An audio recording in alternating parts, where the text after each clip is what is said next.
Bahkan Nabi SAW sudah menjelaskan Masjidil Aqsa itu akan dikepung oleh orang-orang Yahudi. Itu sudah dulu, sejak lama Nabi Muhammad SAW memberitakannya untuk kita.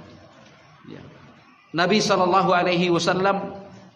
di dalam hadis An-Nawas bin Sum'an radhiyallahu anhu, beliau yang bercerita tentang Dajjal yang akan muncul di akhir zaman, yang akan muncul di akhir zaman.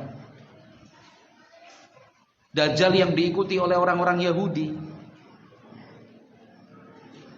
itu akan dibunuh oleh Nabi Isa alaihissalam di sana,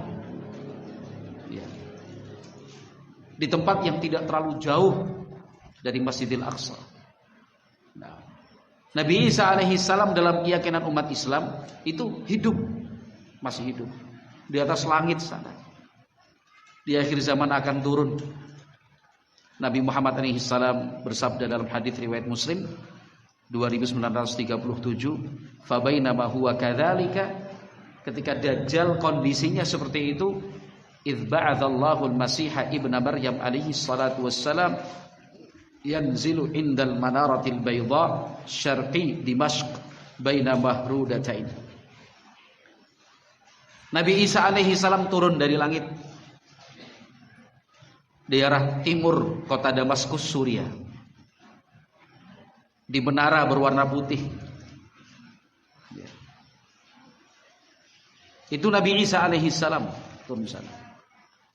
Nah, kemudian fala yahillu likafirin yajidu riha nafasihi illa mata wa nafasuhu yantahi haitsu yantahi tarafuh. Setiap orang kafir yang bisa mencium wangi nafasnya Nabi Isa alaihissalam pasti mati.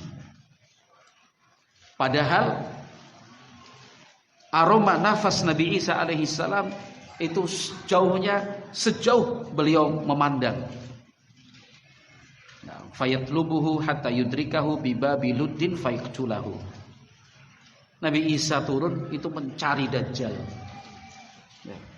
Sampai kemudian beliau, Nabi Isa alaihissalam, temukan Dajjal di pintu Lud namanya. Fayaqtulahu, dan di sanalah Nabi Isa alaihissalam membunuh Dajjal. Ma'asyiral muslimin wal muslimat rahimani wa rahimakumullah. Di dalam hadis yang lain, hadis Samurah bin Jundub radhiyallahu anhu yang diriwayatkan oleh Imam Ahmad rahimahullah, Imam Ibnu Khuzaimah, Al-Hakim, At-Tabrani dengan yang lainnya, Nabi Muhammad sallallahu alaihi wasallam menceritakan dalam hadis yang panjang antara lain, wa innahu yahsurul mu'minina fi Baitil Maqdis. Dajjal itu akan mengepung Baitul Maqdis. Fayuzalzaluna zilzalan syadida thumma yuhlikuhu Allahu wa junudah. Kemudian pihak pengepung ini akan mengalami gempa dan goncangan yang sangat hebat sekali. Lalu Allah Subhanahu wa taala menghancurkan dan mengalahkan serta membinasakan mereka yang mengepung itu. Hatta inna jazamal haiti au aslal haiti, bahkan dalam riwayat yang lain wa aslas syajarati la yunadi ya mu'min au ya muslim hadza yahudi. Dalam suasana perang seperti itu, orang Yahudi sudah hancur, kalah. Setiap dinding bisa berbicara, batu bisa berbicara, pohon bisa berbicara. Semuanya mengatakan ya mukmin au ya muslim ada Yahudi.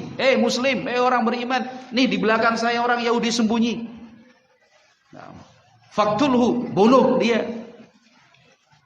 Nah, itu kondisi akhir zaman, sehingga kita nggak usah takut dan khawatir. Wah, nanti kalau Masjidil Aqsa dikuasai Yahudi seperti yang nggak mungkin, nggak bisa. Ya. Jangankan Yahudi, Dajjal saja, pimpinannya kaum Yahudi, nggak bisa masuk ke sana. Ya. Karena Masjidil Aqsa dan Baitul Maqdis itu dijaga oleh para malaikat-malaikat Allah Subhanahu wa taala. Nah, Al-Imam Ahmad rahimahullahu taala dan Al-Imam Tirmidzi dan yang lain meriwayatkan sebuah hadis dari Rasulullah sallallahu alaihi wasallam. Beliau menyatakan, yaqtulu ibnu Maryam ad-Dajjal bi Babiluddin. Nabi Isa bin Maryam akan membunuh Dajjal di gerbang Lud namanya.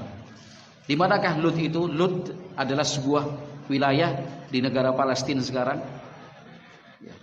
Kurang lebih 16 km dari arah kota Yafa dan 5 km dari arah kota Ramallah.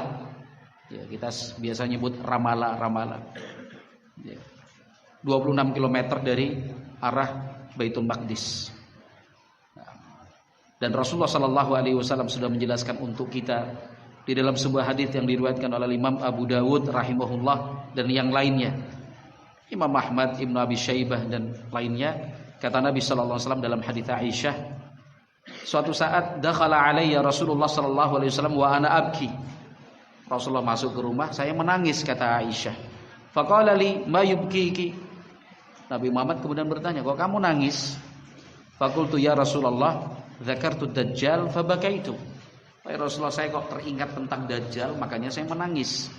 Faqala Rasulullah sallallahu alaihi wasallam, Rasulullah sallallahu alaihi wasallam kemudian in yakhrujid Dajjal wa ana hayyun kafaitukumuhu. Andaikan Dajjal itu muncul, saya masih hidup, cukup saya untuk kalian. Wa in yakhruj ba'di fa inna rabbakum huwa azza wa jalla laisa bi'awar. Tapi kalau Dajjal itu muncul sepeninggalku nanti, sungguh Rabb kalian yaitu Allah Subhanahu wa taala tidak buta sebelah mata.